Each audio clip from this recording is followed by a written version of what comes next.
Salut tout le monde, j'espère que vous allez bien, c'est Maxence, et aujourd'hui je vais vous faire un petit tutoriel pour apprendre les rudiments de l'application Twitter sur comment utiliser correctement cette plateforme qui peut sembler au premier abord compliquée, mais vous le verrez dans cette vidéo, il est plus simple qu'il n'en paraît, on passe directement à un cas pratique.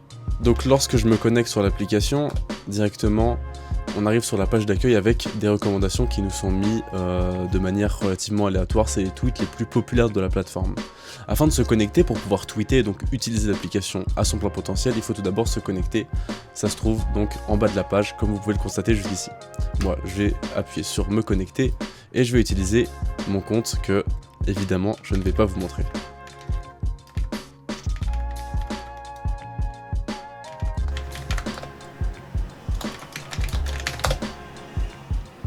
Me voici donc sur la version connectée donc de Twitter, sur laquelle je peux accéder à mon profil en cliquant juste ici. Vous verrez, la majorité de la navigation se fait par ce panneau-ci. On ira ensuite explorer le bouton d'options qui est, je vous l'accorde, relativement tricky. Donc, lorsqu'on est sur son profil, quels sont les points les plus importants à garder? C'est les différentes catégories de messages qu'on peut avoir. Donc tout d'abord on a nos tweets, c'est les choses que l'on poste directement, on verra comment le faire par la suite. Juste à côté, les réponses, ça c'est uniquement les réponses que l'on fait, si on n'en a pas, il affiche les tweets également. Là, c'est les médias, donc il ne met que les tweets qui contiennent des images ou des vidéos. Et finalement, les likes, c'est les tweets qu'on a décidé de liker. Donc c'est relativement tout pour le profil lorsqu'il s'agit de modifier son profil. Donc l'apparence de son profil, c'est donc là, Edit Profile, que l'on trouvera les différents points, donc la localisation, un site, la date de naissance, la bio et le nom. Lorsque l'on passe donc sur les différents autres points, tout d'abord ici, c'est nos messages privés. C'est là donc qu'on peut écrire des messages privés à des gens si on le souhaite, comme par exemple Squeezie juste ici qui a les messages privés fermés. Ça c'est aussi quelque chose qu'on verra juste après. Lorsque l'on remonte ici, il y a les notifications. Les notifications, elles sont donc divisées en 3 étapes. Ici c'est toutes les notifications que l'on peut avoir. Là c'est les notifications des comptes vérifiés. Et là, c'est seulement les mentions, donc les messages que l'on nous envoie. Dans les notifications, il y a aussi les likes que l'on reçoit et les retweets que l'on reçoit. Lorsqu'on va sur la page Explore, là, ça nous montre les informations que Twitter considère importantes pour nous. Donc, il y a les trends relatives à la localisation, il y a aussi relatifs à nos intérêts et des informations sportives suivies de tweets qui sont populaires actuellement. Sur Home, on nous montre 2 onglets principaux, For You et Following. For You va montrer des tweets que l'algorithme Twitter considère comme pertinents pour vous, tandis que l'outil Following, lui, ne montre que les choses auxquelles nous sommes abonnés. Passons donc à la partie la plus compliquée de ce tutoriel, la partie des settings, puisque vous le verrez, c'est plus compliqué qu'il n'en paraît. Lorsqu'on arrive sur les settings, donc j'ai cliqué sur More, puis sur Settings and Support, Settings and Privacy, Help Center, Display and Keyboard Shortcuts. Nous, on va s'intéresser principalement à l'outil Settings and Privacy, puisque c'est sur celui-ci que vous allez trouver la majorité des points. Your Account, Twitter Blue, Monetization, enfin bref, vous savez lire, c'est différents panneaux sur lesquels on va pouvoir trouver toutes les différentes options qui sont relatives à notre compte. Donc, par exemple, pour changer son mot de passe, Account, Change your password. Account Information, il faut d'abord accéder à son compte.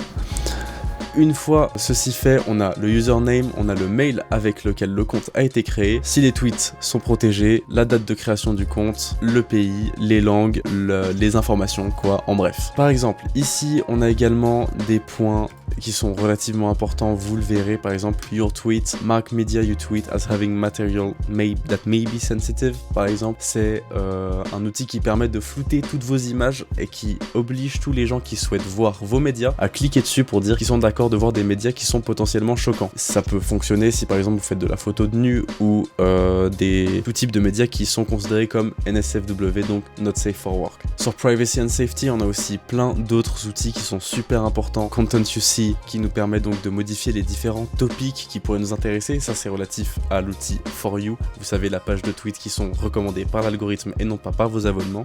Ça c'est des outils qui sont relativement importants si vous souhaitez correctement le personnaliser. Security and Account Access, c'est relatif à la sécurité de votre compte si vous voulez avoir un 2AF, donc une double authentication factor. On en parlait juste avant sur Privacy and Safety, on a aussi Direct Messages qui nous permet de filtrer les gens qui peuvent nous envoyer des messages privés. Dans ce cas-ci par exemple, Allow Message Request from Everyone qui nous permet donc de filtrer les différentes personnes qui peuvent ou non nous envoyer des messages privés.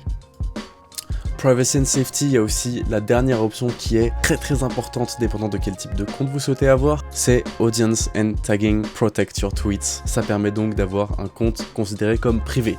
Vous choisissez qui sont les gens qui peuvent s'abonner à vous en les acceptant et en les refusant lorsqu'ils ont fait une requête, et ça permet aussi d'avoir ces tweets qui sont complètement invisibles des gens que vous avez pas acceptés dans votre liste d'amis, dépendant de quel type de compte vous souhaitez avoir, un compte privé sur lequel vous racontez des choses de votre vie privée.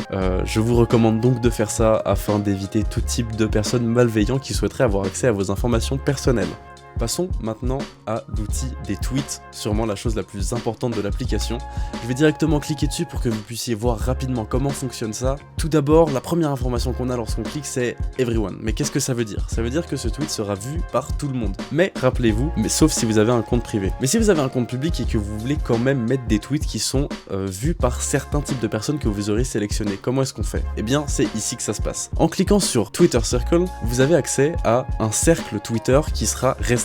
Votre compte sera public, mais les tweets que vous publierez dans votre cercle seront, eux, considérés comme privés et donc vus que par les gens que vous aurez ajoutés dans cette liste-là. Je repasse sur Everyone. Maintenant, si je tweet, j'ai accès à plusieurs informations. Tout d'abord, je peux sélectionner une image de mon ordinateur. Je peux sélectionner un GIF. Imaginons que je vais utiliser celui-ci. Là, j'ai des listes d'emojis qui s'affichent, les mêmes emojis que sur téléphone. Et finalement, je peux mettre des informations comme par exemple un calendrier pour rappeler à des gens, par exemple, d'un événement à venir. Ça, c'est pour mettre des sondages. Réponse 1, réponse 2. Là, je choisis combien de temps dure le sondage. Je veux qu'il dure 5 minutes. Je veux quelque chose de très court. Et j'appuie sur tweeter. Mais avant, j'ai envie de voir comment publier plusieurs tweets. Puisque vous l'avez remarqué, mais là, il y a un petit rond qui se remplit au fur et à mesure que j'écris. Puisqu'effectivement, Twitter a une limite de caractères de 240. Lorsque j'ai donc trop écrit, j'ai un nombre de caractères qui est donc marqué en rouge. C'est les caractères qui en trop si je veux pouvoir tweeter.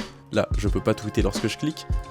Dès que je supprime le bon nombre de caractères, je peux tweeter. Mais parfois, il arrive qu'on ait trop de choses à dire pour un seul tweet. Et c'est là que l'outil Thread apparaît. En cliquant sur le petit plus juste ici, je peux rajouter un tweet juste en dessous de mon tweet. Ceci est le deuxième tweet de ce thread. C'est très simple, mais si j'appuie, je peux en rajouter un troisième. Ceci est le troisième.